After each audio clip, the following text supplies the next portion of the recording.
पापा क्यों पीछे रह गए? संजय परेशान थे। नींद नहीं आ रही थी। दिल बहलाने को वह बाहर की बालकनी में आ गए। चांदनी रात में वह आसमान को ताकने लगे। यही आसमान तो विदेश में भी होगा। क्या पत्नी और बेटी इस आसमान के माध्यम से उनसे जुड़ी होगी? अंतर्मन से आवाज़ आई, नहीं, बिल्कुल नहीं। मन ने स्वयं से सवाल किया, क्यों झूठे रिश्तों को ढो रहे हो? फिर एक ठहाका गूंजा उनके अंदर। वह हताश थे, निराश थे, टूटे हुए थे। हमारे समाज में माँ का स्थान हमेशा आगे ही रहा है। अनगिनत कविताएं, गीत, पिक्चर्स, मदर्स डे और इसके भी अतिरिक्त और बहुत कुछ माता के नाम से जुड़ा है। लेकिन यहाँ मैं माँ की नहीं, बल्कि एक पिता की कहानी बताने जा रही हूँ। माता अपने बच्चे को 9 महीने अपने पेट में रखती है, लेकिन पिता जब तक जीवित रहता है, बेटी के लिए बहुत कुछ करता रहता है। माता बिना पगार लिए सबके लिए काम करती है और पिता सबकी इच्छा पूर्ति करते हुए अपनी कमाई खर्च करता है। अपनी कमाई में से अपने लिए पिता बहुत कम या घर की ज़रूरतों के बाद ही कुछ ले पाता है। ऐसे ही पिता की कहानी है यह। पिता तो पिता ही होता है, चाहे नाम कुछ भी हो। ऐसे ही पिता थे संजय। वह सबके मन को खुश रखने के लिए कुछ ना कुछ करते रहते थे। इसका नतीजा यह हुआ कि पत्नी के पास सोने के कितने गहने आ गए, जबकि संजय के पास सिर्फ शादी में मिली एक अंगूठी ही रह गई थी। इच्छाओं की गिरफ्त में आ चुकी माँ बेटी की अलमारियाँ कपड़ों से भरती गईं, लेकिन उनके पास वही पुराने कपड़े थे जिन्हें वह बहुत खुशी जताते हुए पहनते थे, भले ही अंदर से कसक उठ रही हो।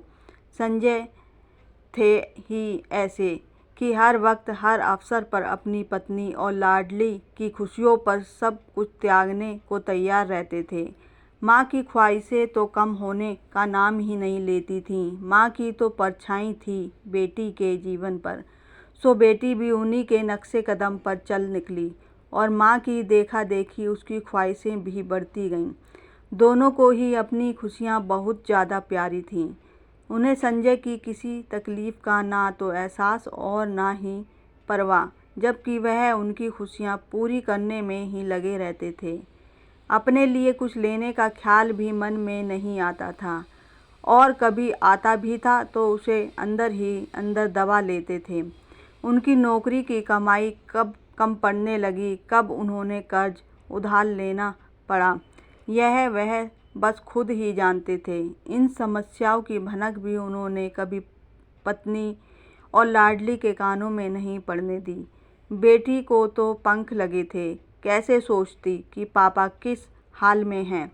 माँ बेटी को खुश रखने के लिए कितना झूठ बोलते हैं और अपने आप को झूठे ही सहज दिखाते हैं, सिर्फ इसलिए कि उनके दुख से माँ बेटी दुखी ना हो। लेकिन उनके अंदर के दुख के बारे में दोनों में से किसी ने भी कभी नहीं सोचा।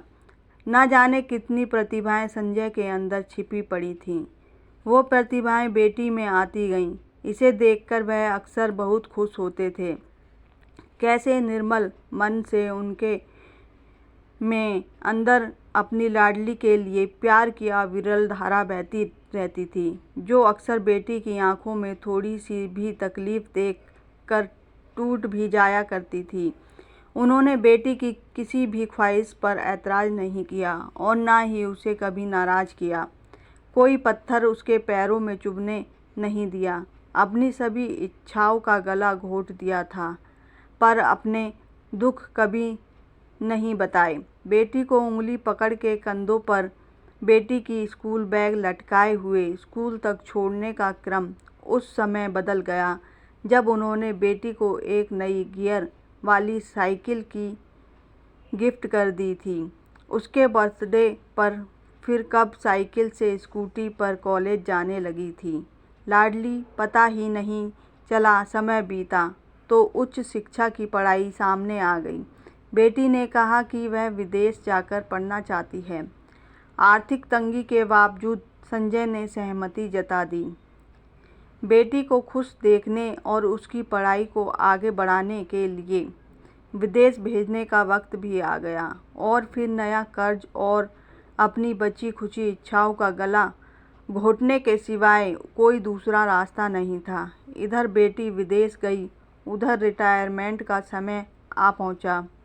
इधर खर्चा बढ़ गया, उधर पेंशन के रूप में वेतन आधा रह गया।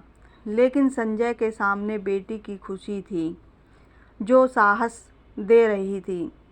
उन्होंने अपनी पैतृक संपत्ति का कुछ हिस्सा बेच दिया और बाकी पर और बड़ा कर्ज ले लिया।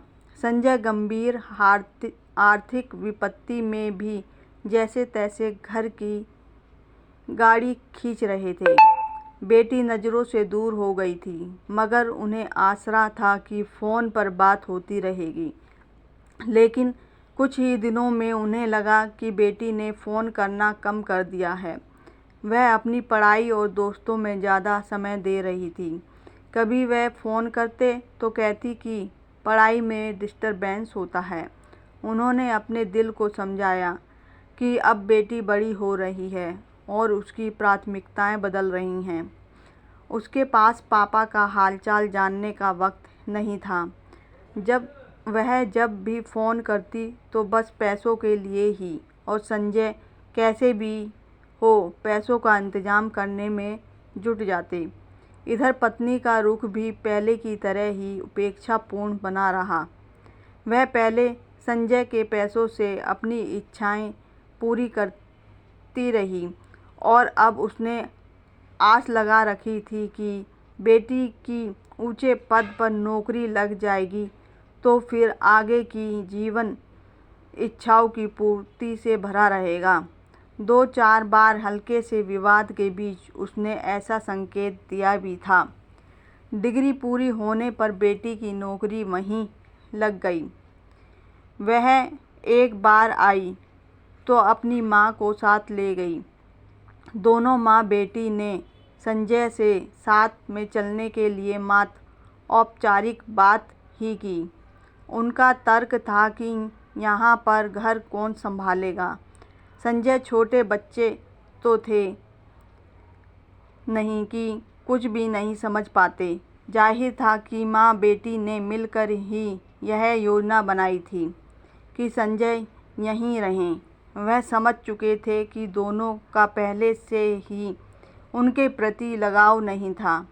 जो था भी वो भी संवेदनाओं को दरकिनार करके भौतिकता की भेंट चढ़ गया था। माँ बेटी को विदेश गए हुए 1 सप्ताह हो गया था, लेकिन इस बीच केवल 2 बार ही फ़ोन पर बात हुई और वह भी बेरुखी के साथ। रात के 11 बज रहे थे। संजय परेशान थे, नींद नहीं आ रही थी। दिल बहलाने को वह बाहर की बालकनी में आ गए।